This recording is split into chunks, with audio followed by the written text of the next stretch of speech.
iZombie episode 4, Live and Let Clive. I definitely love this episode because I think it was the silliest one we've had so far. We got to see Liv kind of do like this weird Valley Girl thing and stuff where she was acting like she was just really ditzy and things like that to kind of get what she wanted, which I thought was a really funny scene, especially her kind of dragging Ravi into it, and he has no idea what's happening. Like, even when they go in, he's like, should I be concerned that whatever your plan is involves you eating a piece of gum? And I thought it was really funny. Like, we had that. We had actually Ravi and Major bonding over like super nerdy stuff, which we never really realized that Major was a nerd, which we found out in this episode. Didn't realize, Ravi was one either. He works in the morgue, so he's like a medical nerd, sure, but then like, he's like level 66 this, and Diablo, he's level 70, and Ravi, who somehow, this is something I noticed, he somehow lives like day to day or whatever, trying to figure out where he wants to live, and he has like a 4K Ultra HD TV, which costs like, those things are like an insane amount of money because they're brand new. Those are like $10,000, something like even beyond that possibly, and yeah, it's like, well, that's probably why. Like in his I think he said 7.1 surround sound and stuff like that. That might be the reason why he, is living place to place or trying to find the coolest place to live. And it was something that I noticed towards the end of the episode, which is just kind of funny. But we got to see them bond with each other, and we saw a little moment at the end of the episode where Ravi kind of confronts Liv and says, like, there's no lease, fortunately, because, Ravi didn't want that anyway. But, her sort of attitude and her being so excited to get someone to kind of cut off this random woman who was in the beginning of this episode, it kind of sent a message to Major, and he wants to keep the lease open so that he can, someday get back with her, because obviously he still cares about Liv, and she made it very clear that she still cares about him, and even though she completely denied it, it was very obvious. And I like that scene because even Ravi said, he was like, oh, you didn't? He's like, okay, and he kind of just walks off like, oh, wow, it's, I didn't notice anything like that either. So, and I just thought it was kind of funny.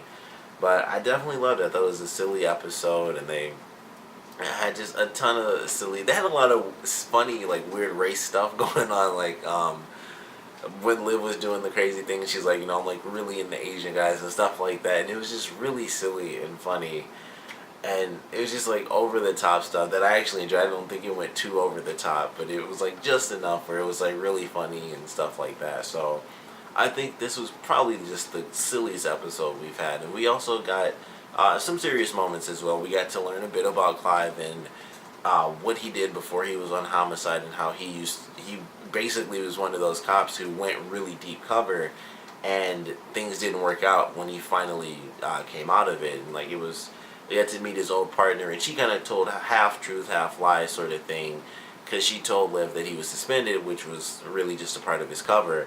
But when he came out of it and no one wanted to work with him, that was the part, when she was really telling the truth, because he'd done some things, I'm assuming stuff we hadn't even seen, but some of it we did, where he kind of has to keep his cover. He has to beat up certain people, and he just has to kind of do that. And that stuff does happen in real life. I mean, you can watch any cop show or like Law and Order or something. There's always some cop who goes a little too far, or maybe they all do. I know my girlfriend watches what is this, like Chicago PD or something. Like, the main guy is just like all over the place. He does all sorts of illegal stuff. So there's always that happening somewhere. But it was cool to get that with Clive, getting to kind of learn a little bit about his history and stuff like that, even though it was a really small portion, and we got to see that happen and play out, in him still having a partner who was still in deep cover and stuff, who we never got to see, which I thought was probably one of the craziest things. I guess we saw him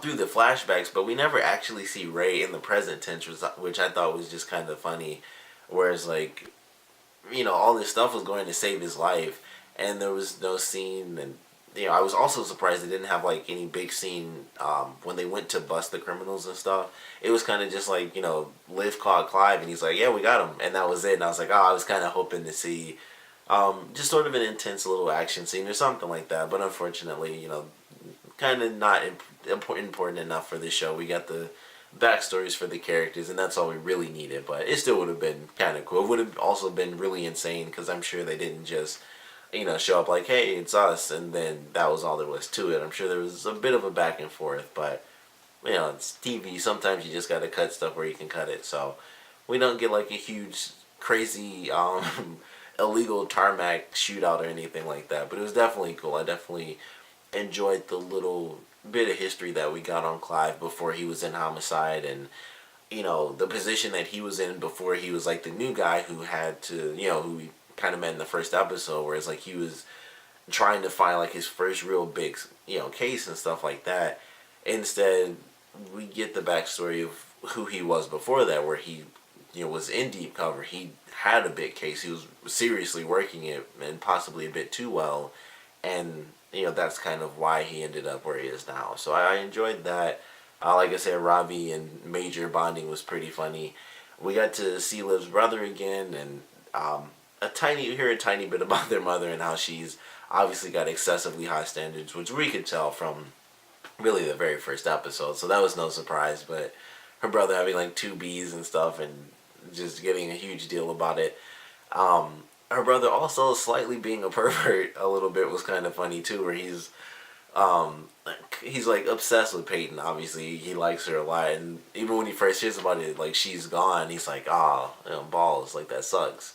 And he's like going through a room and stuff, and when Clive shows up, Liv's like, you can hang out in my room. He's like, I'll be in Peyton's, and he takes off because he's like obsessed with her. I thought that was kind of funny, and we may or may not see that happen in some future episodes where he ends up staying with them again, and she's actually there, and we see just how weird and stuff it is when he's around her and how much she doesn't like him. But I thought that was funny too, getting to see another character from her family who we didn't really get introduced to, because it was in the first episode we kind of met every character, but after that it's like really it's just been Major, Clive, Liv, and Ravi. And Peyton, she had a big role in the last episode, but really she gets like a scene where it's like, hey, this happened or that happened, or since when do you do this, and then that's really her role in each episode. So it was cool to at least see one of the other 2 people who have gotten like zero focus since the first episode. So that's nice, even though it's only the 4th one. It's not like it's been forever, but it has been a month, technically speaking. Each week it's now been a month, and I think this was a good episode. Definitely the silliest one. I think another huge part of it that made it so funny was Blaine and the 2 guys he had working for him, who I was really disappointed got killed off by the end of this episode, because they were so funny, like their dialogue and just the way they acted. Like they were the muscle bound idiot characters, but they weren't 100% stupid. Like the guy even says, like they're talking about ideas and stuff. He's like, what do I always say? He's like, you can't flex fat. It's like I do say that, but that's not the saying I'm looking for. And when they were talking to the woman, it's like, you don't have to be fat to have a fat idea or something like that. And their dialogue was just so silly, and they had to, like, even their introduction scene when Blaine gave him the little sheet of paper, and the woman came in with like her little sort of brain gourmet recipes, like, don't startle them, they're thinking. And they're just like, they're reading through this list. Like, I don't know why they had to read the client list. So it's just like, you just take the list and put it into your phone like you said you're about to. But they're just like, we got it. And it was like they took 30 seconds just to read this list for no real reason. Like, they're still going to have to read over it to go to where they're going, unless they know every place by heart or whatever. But they were really funny, and it really did suck that they got killed off at the end of the episode. So, I kind of hated that. I thought that was probably the thing that really disappointed me the most, is because I like their characters. They seemed really silly and funny, and even though they had the idea to take over Blaine, and it seemed really obvious it wasn't going to work, I figured that would be kind of a part of his plot line, where he would have to deal with these 2 guys trying to take over, and them technically being stronger than him, where it's, kind of the brains versus brawn thing, and they kind of take the business from up under him, at least for a little bit, and then he'd find out, and he'd take them out that way. And unfortunately, I feel like they just ended it so short with these 2 guys who had some of the best dialogue in like the entire series as far as comedy goes, because there was not going to be any substance with those 2. But it was definitely funny, and I do wish that they kept it going. And with them having been killed off, or at least shot in the head, it seemed like that's how you kill them. But now that I think about it, we don't really know how these zombies operate as far as how they die and how they really live and things like that. So we don't really know if they're dead. I mean, they did fall to the ground. They look like they died. But he also put them up in the freezer instead of just kind of getting rid of the bodies or anything like that. So I'm not 100% sure how that stuff plays out. But he freezes them, unfreezes two other guys. The one guy who looks a lot like Clancy Brown, which would be insane because he's in Flash right now. Um, he seems way more serious. And so, unfortunately, the episode ends with them kind of killing, officially, like, cutting open the head of Major's friend who was in the last episode, the teenager. So that kind of sucked. I was hoping there would be some way. I knew he would die, and it was obvious at the end of the last episode, but it kind of sucked that it ended with him actually, like, chopping his head open. It was like, it made it a little bit worse to actually see that happen, because it's like, once this character who's just totally random, like, kind of serves their point as a plot device, it's like, oh, that sucks, and we knew he died, and then it just ended, and it's like, the guy took his shoes because they fit, and then he's like pushes him up into the little buzzsaw, and it's like blood splatters open, and that kind of signifies his head being split open, and it just made it a bit more realistic, because it's like, it wasn't just, oh, he got killed by Blaine, off screen. He was dead on the table, but we also saw what happened after that, where he gets chopped open. At least, the starting portion of it. So that kind of sucked, and obviously that has played a role. Like, I think we all knew that was gonna play a role. Like, he was looking for his friend, and then of course he goes missing, and Major mentions that, and it's gonna happen. Like, since Blaine broke the phone at the end of this episode, that's gonna lead Major to actually asking for help again. Like, he was responding before, and now he's not responding at all. I kind of need help. I have to find him or figure something out, at least, because I don't even know if he's alive anymore. So it might not be in the next episode, but definitely the one after that, because I don't think they're going to, basically, considering the fact that he brought it up in this episode and it's only been an episode, odds are he'll do that in the next episode, and they won't kind of spread that out, because it would seem weird that he would mention how he texts him but he won't show up, and then he just randomly goes like 3 episodes without mentioning, like, yeah, he doesn't text at all anymore.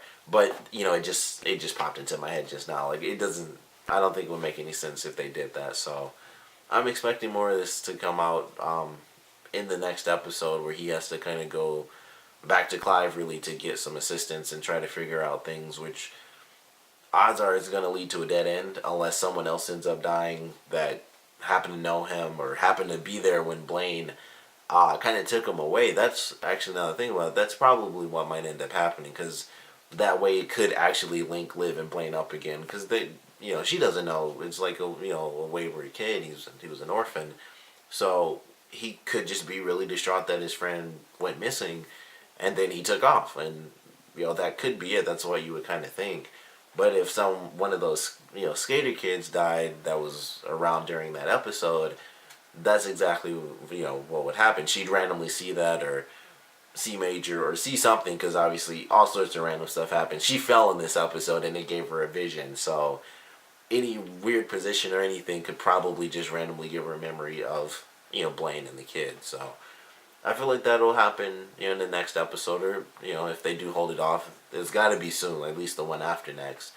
But I definitely enjoyed this episode. We got to also see Liv do Kung Fu, which was kind of funny, especially when she first mentioned it, and the way she said it was really silly. And that was another one of the funny things. It was like sort of racist a little bit, like she ate the Asian guy's head and she ended up doing martial arts.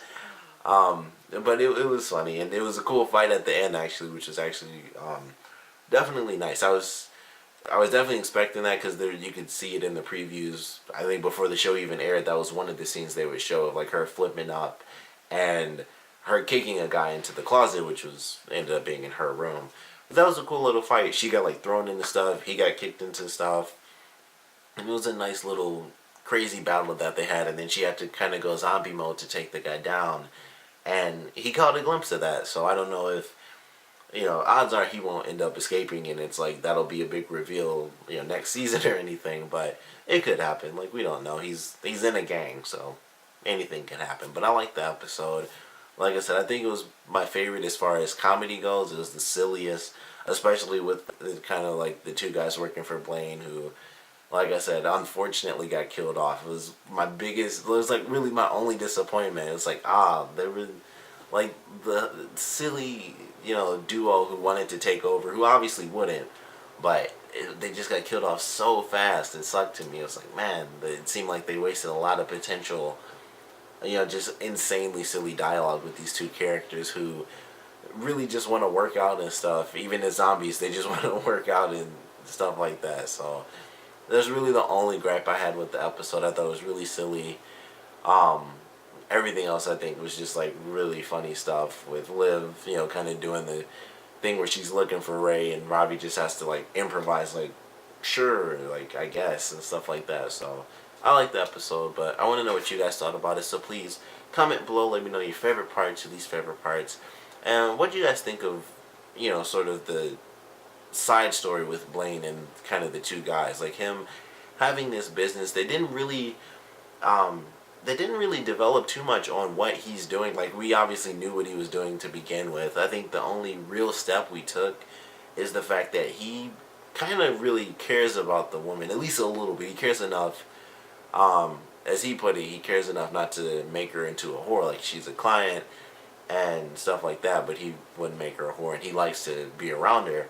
And that's really it. We don't know if he has, like, a serious connection. It's Blaine. Considering he does what he does, he turned her into a zombie just to get money, so it doesn't give that much of a crap about her. But there wasn't too much development, but it was definitely some interesting stuff. Like, we met the woman who runs like the meat cute shop, and she like makes brains and stuff like that. We don't really know her story. Like, did he turn her into a zombie and she's okay with that? Was she already a zombie? There's a lot of other stuff going on, and actually there was another little thing that they didn't touch on, and this is something else I was surprised by. They mentioned the gang had like a huge shipment of utopium coming in. I thought they would have an emphasis on that, especially with that being like the drug that makes people zombies, but they didn't. And the only, I guess that was kind of just a reference, like, hey, they're involved with it. They're one of the many people within the city that kind of sell this drug to whoever's going to buy it. But I thought that would have a much bigger focus. I was surprised it didn't. They didn't even have a scene like where Liv even acknowledges it, really, like where it's like, oh, it's utopium, like it has to be that drug or whatever. And this is the first time we really heard anything about it outside of Blaine's storyline, where it's other characters involved in it. So I was a little surprised by that, but I'm sure we'll get into the real deep chemical stuff and how that makes people zombies. Probably like by the end, towards the end of this season, we'll get like our first little hints and stuff about that, I'm sure. But like I said, I want to know what you guys thought about sort of the Blaine storyline and like the little bit of advancement we got with him, and also with them killing off the two, muscle bound guys. Like, what did you guys think of that as well? Because I already voiced my opinions on it. Wish they would have lived. Honestly, I feel like they could have lived the entire series and just been failing over and over again, and Blaine never finds out. But sadly, they're possibly gone forever, depending on how zombies die in this show. But I want to know what you guys think about it, so please comment below, let me know, and thanks for watching.